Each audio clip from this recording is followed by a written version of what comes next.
शिवशंभू छत्रपतींच्या सह हिंदवी स्वराज्याच्या स्थापनेसाठी, विस्तारासाठी आणि संरक्षणार्थ धारातीर्थी पडलेल्या असंख्य ज्ञात व अज्ञात वीरांना विनम्र अभिवादन। नमस्कार, जय शिवराय, जय मल्हार मित्रांनो। आज आम्ही आमच्या सातारापासून बाणूरगड या सांगली जिल्ह्यातील बहिर्जी नायकांच्या समाधीसाठी प्रसिद्ध असणाऱ्या किल्ल्यावरती आलेलो आहे आणि किल्ल्याच्या जवळच आम्ही आहोत मित्रांनो। आणि आमचे मित्र तेजस भाऊ मदने आर्वीकर, रहमतपूर जवळ त्यांचं गाव आहे आणि येताना वाटेतच आमची भेट झाली आणि आम्ही सोबत आलेलो आहे। तर येताना आम्ही रहमतपूर, पुशेसावळी, खानापूर, बिहुघाट या मार्गे बाणूरगडाकडे आलेलो आहोत। आणि मागच्या बाजूला तुम्हाला जे टेकाड दिसतंय ते बाणूरगडाचं टेक आहे आणि त्याच्या वरच्या भागात बहिर्जींची समाधी आहे मित्रांनो। आणि बहिर्जी नाईक हे स्वराज्याच्या गुप्तहेर खात्याचे प्रमुख होते। तर त्यांच्याविषयी आपण या व्हिडिओमध्ये बरीच माहिती देणार आहोत आणि त्यांची समाधी कशी आहे ते बघणार आहोत। तर मित्रांनो, या व्हिडिओमध्ये आपल्यासोबत आणखी आपले तिसरे सदस्य, आपले मित्र गणेश भाऊ बंडलकर आहेत आणि ते सुद्धा आर्वी गावचे मित्र आहेत आमचे। तर तुम्ही बघू शकता हा मागील रस्ता आलेला आहे आपल्या बिहुघाटवरून आणि इकडं पुढं आपल्याला बाणूरगडला जायचं। एक 5 मिनिटात आपण बाणूरगड या गावात पोहोचणार आहोत। तर मित्रांनो, व्हिडिओ संपूर्ण बघा, चला। किल्ले बाणूरगड हा इतिहासात भोपाळगड किंवा भोपाळगड या नावाने ओळखला जातो। सांगली जिल्ह्यातील खानापूर, आटपाडी या तालुक्यांच्या सीमारेषेवर डोंगर रांगेत वसलेला गिरिदुर्ग प्रकारातील हा किल्ला आहे।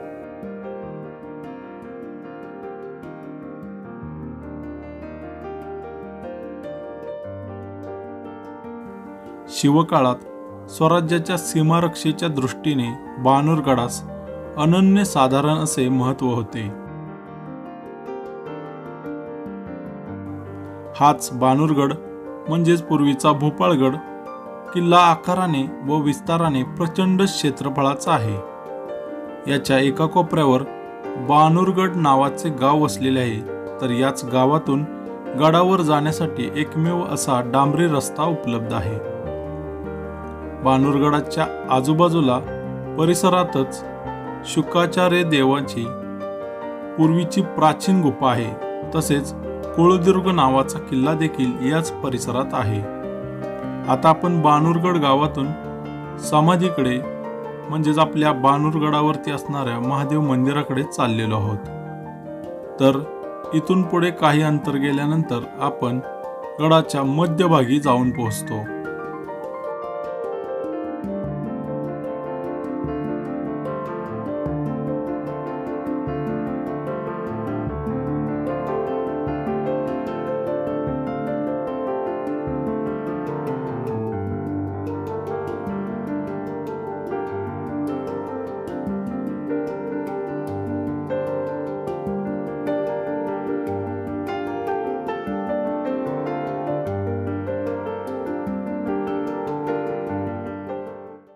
तर मंडळी, आपण मागाशी बोललो त्या ठिकाणापासून 2 किलोमीटर अंतरावरती बाणूरगड हे गाव आहे आणि तिथून पुढे या डोंगरावरती बहिर्जींची समाधी असणार हे प्रसिद्ध देवस्थान बाणलिंग महादेव मंदिर येथे पोहोचलेलो आहोत।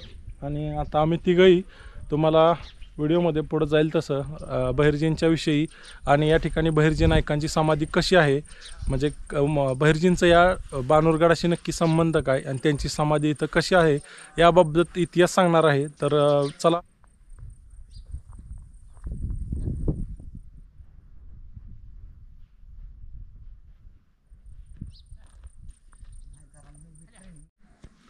मित्रांनो, हाच तो बाणूरगड किल्ला आणि बाणूरगड किल्ल्यावरील हे सर्वात महत्त्वाचं ठिकाण हे आहे बाणलिंग महादेवाचं मंदिर आणि या ठिकाणी आहे वाहनतळ। आणि मित्रांनो, याच बाणलिंग मंदिराच्या पुढच्या बाजूला बहिर्जींची समाधी आहे। तर हे बघू शकता तुम्ही बाणूरगडचा किल्ल्याचा भाग।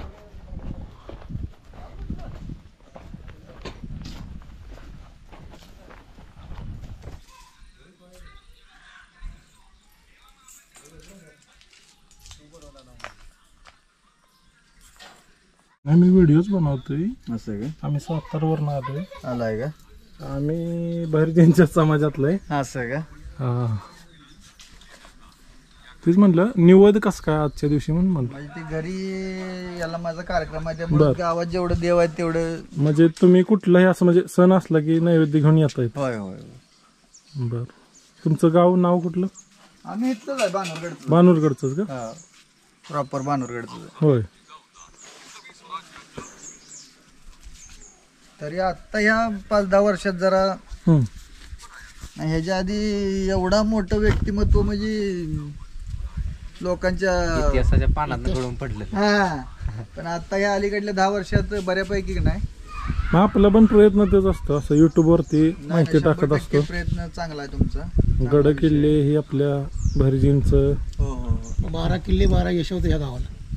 12 किल्ले आणि 12 यश. म्हणजे थोडं सांगाल का? किल्ले म्हणजे बुरुज. वेस हा, बुरुज 12 बुरुज. 12 बोल सगळं पडले कम्प्लीट असं पूर्ण होतं. बरं, इथं बहिर्जींचं म्हणजे त्यांनी जखमी होऊन म्हणजे बहिर्जींचा इथं अंत कसा झाला थोडं सांगा. हिस्ट्री काय आपल्या पण तुमच्या ऐकण्यात काय, कारण एक्झॅक्ट कुणालाच असं इतकं सांग. आम्हाला एक्झॅक्ट माहित नाही काय विषय. आता मलाही बरीच, मी 3री-4थी वेळ आहे माझी यायची, पण असं प्रॉपर इतिहास त्यांचं आम्हाला जुन्या प्रॉपर लोकांना काय इतिहास माहित असेल. हा. असा विषय. माझा जन्म इथला, होय. पण माझ्या 30 वर्ष झाली तरी आम्हाला आमचा गड म्हणून 30-32 वर्षानंतर आम्ही फिरलो. माझा एक मित्र मिलिटरीत होता, तो म्हणला का काय लागा आपण दुनियात गड फिरतोय, आपला गड आपण बघितला नाही. पुरा एक दिवस गेलता. म्हणजे आमच्या गावापासून स्टार्ट होते, पहिला बुरुज लागतो तिथे गावाच्या त्या साईडला सुरुवातीला. बाहेर. हा. तिथनं जे असं शेवट 12 बुरुज करूनच घरी आलो. जेवण बिवण सगळं घेऊन गेलो. या इथल्या खालच्या साईड लागणार एक असं भुयार आहे. आज जायचा प्रयत्न केला पण शेवटी परत काय म्हणजे आम्हाला भीती वाटायला लागेल. ती गेलं तर बरंच आज हा. असं घुसत आत हाय वाटतो ओपन. हा. पण आम्ही प्रॉपर काय बघितलेलं नाही. पण असं इथनं एवढं आत गेलतो असा विषय. तर इतिहास भरपूर आहे तर त्यांचा प्राण गेला म्हणलं तर फक्त नाही, बरेच जण वेगवेगळ्या दुर्लक्ष म्हणजे कसं आहे, आता जिथं मेन ठिकाण आहे तिथंच जरा सरकारनं म्हणा यांनी म्हणा. बरोबर आहे. आता या 5-10 वर्षात बऱ्यापैकी इथं डेव्हलपमेंट झालं. 10 वर्षात पाठीमागे तुम्ही आलो काय मंदिर होतं फक्त. काय आम्ही आलतो पहिला आलतो त्यावेळी काय नव्हतं, ते सुद्धा नव्हतं काहीच नव्हतं. आता फक्त ही समाधी होतं, ती बाजूच नव्हतं, फक्त ही समाधी होती. मेन काय तर निधी मिळतो इथं डेव्हलपमेंटसाठी सरकार. शूरवीर बहिर्जी नाईक शिवकाळातील गुप्तहेर खात्याचे प्रमुख होते. त्यांनी आणि त्यांच्या हेर खात्यांनी शिवकाळात अचाट अशी कामगिरी केली होती. एवढ्या बलाढ्य मोगल सेनेला तोंड देताना विजयाची अपेक्षा एवढ्या कमी संख्येत असलेल्या मराठ्यांनी करावी हे शक्य नव्हतं. परंतु शिवाजी महाराजांना बहिर्जींनी दिलेल्या अचूक माहितीमुळेच महाराजांचं प्रत्येक नियोजन यशस्वी झालं. अफजलखानाचा वध असो, शाहिस्तखानाची बोट छाटणं असो किंवा आग्र्याहून सुटका असो, सगळ्या प्रसंगांमध्ये हेर खात्याच्या उत्तम कामगिरीमुळेच 100% यश मिळालं होतं. बहिर्जी नाईक हे बलभीमराव नाईक या नावाने देखील ओळखले जात होते. बहिर्जी नाईक यांच्याबद्दल इतिहासात फारच त्रोटक माहिती आहे. बहिर्जी नाईक हे रामोशी जातीचे होते. रामोशी जातीचे लोक किल्ल्याच्या आजूबाजूला वस्ती करून राहत.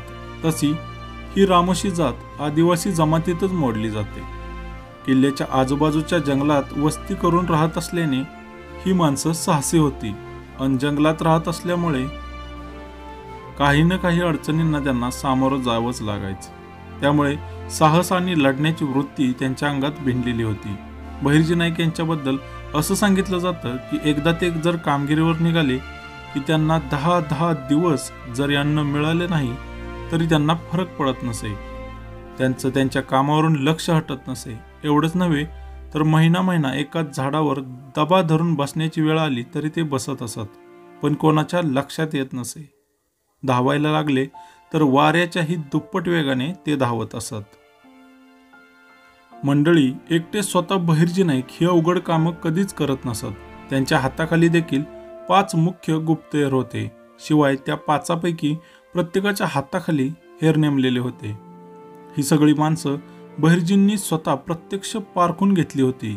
चुकून जरी तो हेर शत्रूच्या हाती सापडलाच तर त्याने त्याचे होणारे हाल वाचवण्यासाठी मृत्यूला घाबरून किंवा पैशाच्या मोहाला बळी पडून आपल्या हातात असलेल्या गुप्त माहितीचा शत्रूला पत्ता लागू देऊ नये हा विचारही हेर खाते प्रमुखाच्या मनात प्रामुख्याने असतोच.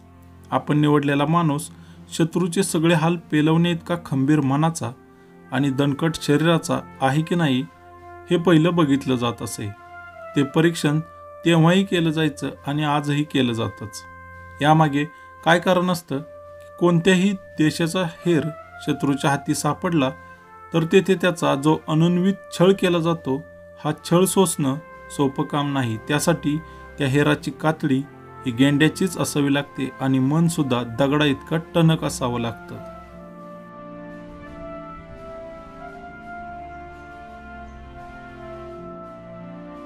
मित्रांनो, या बानूरगडाचा इतिहास सांगायचं झालं तर बुसातीन उल सलातीन या साधन ग्रंथानुसार छत्रपती शिवरायांनी मांजऱ्यानजीक खडकावरती या डोंगरावरती भूपाळगड हा नावाचा किल्ला बांधला. आणि मित्रांनो, काहीच्या सांगण्यानुसार काही लोककथेनुसार भूपालसिंह नावाच्या राजाने हा किल्ला बांधला म्हणून याला भूपाळगड असे सुद्धा म्हणलं जात होतं इतिहासात. आणि छत्रपती शिवाजी महाराजांनी अफजल खान वधानंतर 10 नोव्हेंबर 1659 हा किल्ला जिंकून स्वराज्यात पुन्हा एकदा आणला जो परकीयांकडे होता. तर मित्रांनो, दुसरी गोष्ट सांगता येते या इतिहासातील या किल्ल्याविषयी की छत्रपती युवराज संभाजीराजे महाराज हे गनिमी कावा जो छत्रपती शिवाजी महाराजांनी आणि संभाजीराजांनी ठरवला होता त्या पद्धतीनं दिलेर खान या मोगल सरदाराला जाऊन मिळाले होते स्वराज्याच्या नुकसान टाळण्यासाठी. तर मित्रांनो, दिलेर खान युवराज छत्रपती संभाजी महाराजांना घेऊन अनेक लढाया मोहिमा करत होता, स्वराज्यातील प्रदेश जिंकत होता. मित्रांनो, भूपाळगड हा किल्ला दिलेर खान आणि शंभू छत्रपतींनी हल्ला करून जिंकून घेतला. आणि मित्रांनो, स्वराज्याचे नुकसान टाळण्यासाठी या येथील किल्लेदाराने सुद्धा कमी लढता म्हणजे युद्ध न करता हा किल्ला मोगलांना सुपूर्द केला होता.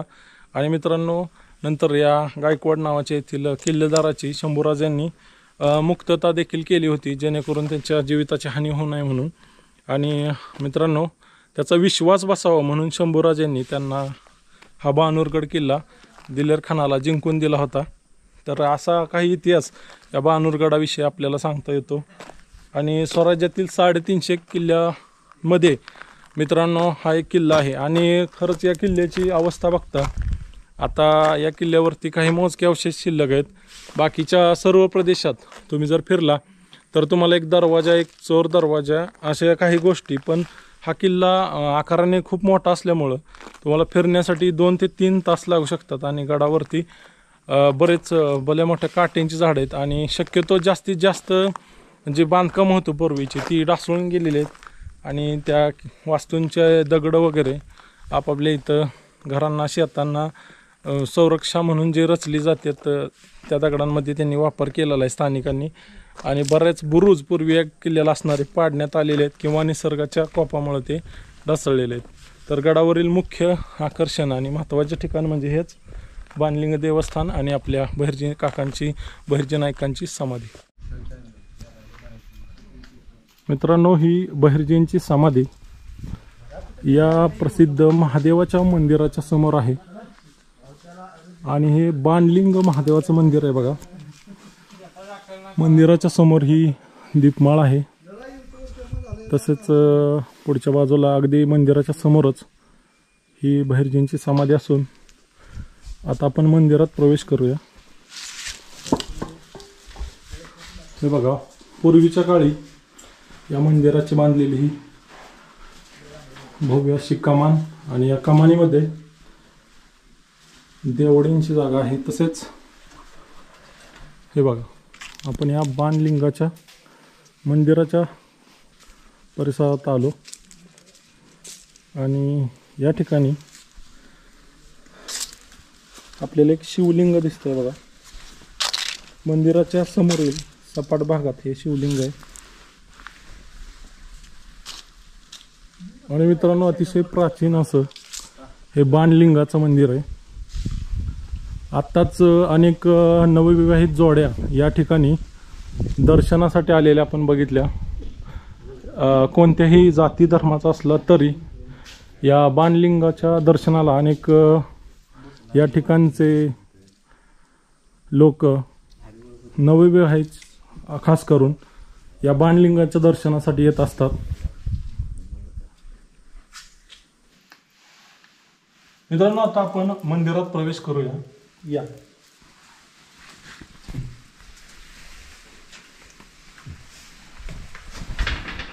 तर या ठिकाणी तुम्ही बघू शकता हे कशा पद्धतीचं प्राचीन बाणलिंगाचं मंदिर आहे.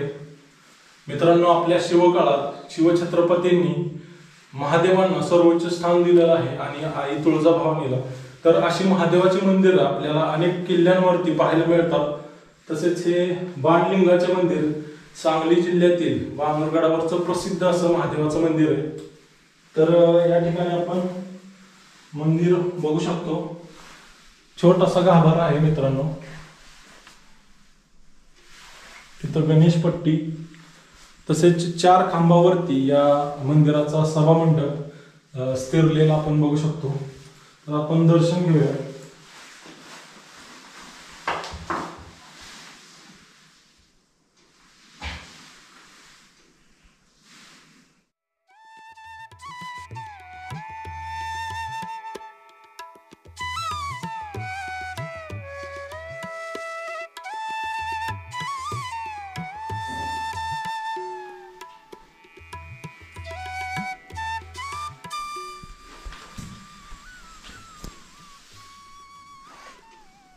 हे आहे बाणलिंगाचं महादेवाचं शिवलिंग. मित्रांनो, प्रत्येक गड किल्ल्यावरती प्रत्येकाला जाणं सहज शक्य नसतं. त्यामुळे आपला प्रयत्न असतो की जास्तीत जास्त अशी ऐतिहासिक ठिकाणं तुम्हाला या व्हिडिओद्वारे यूट्यूबच्या माध्यमातून दाखवता यावं.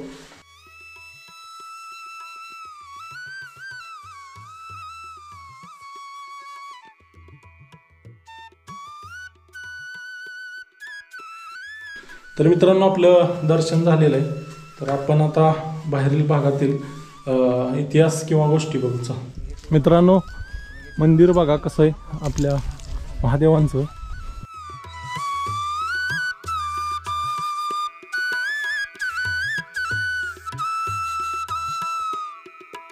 आपल्या महादेवांच्या आंघोळीचं स्नानाचं पाणी आणि इथं तर आपल्याला या मंडपाच्या वरती शिवलिंग दिसतंय बघा.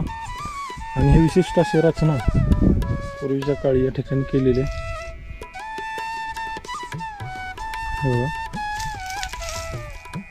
या ठिकाणी एक हे झाड बघू शकता.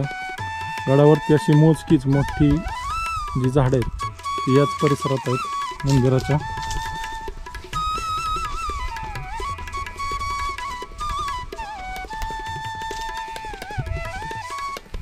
मित्रांनो, अतिशय शांत असणारा हा संपूर्ण बाणूरगडाचा मध्यभाग आहे. आणि बघा, मंदिराच्या समोरच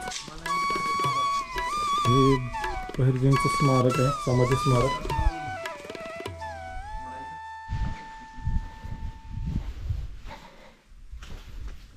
मित्रांनो, बहिर्जी नाईक या ठिकाणी समाधी त्यांची असण्याचं कारण म्हणजे स्थानिक लोक असं सांगतात की बहिर्जी नाईक शत्रूच्या प्रदेशातून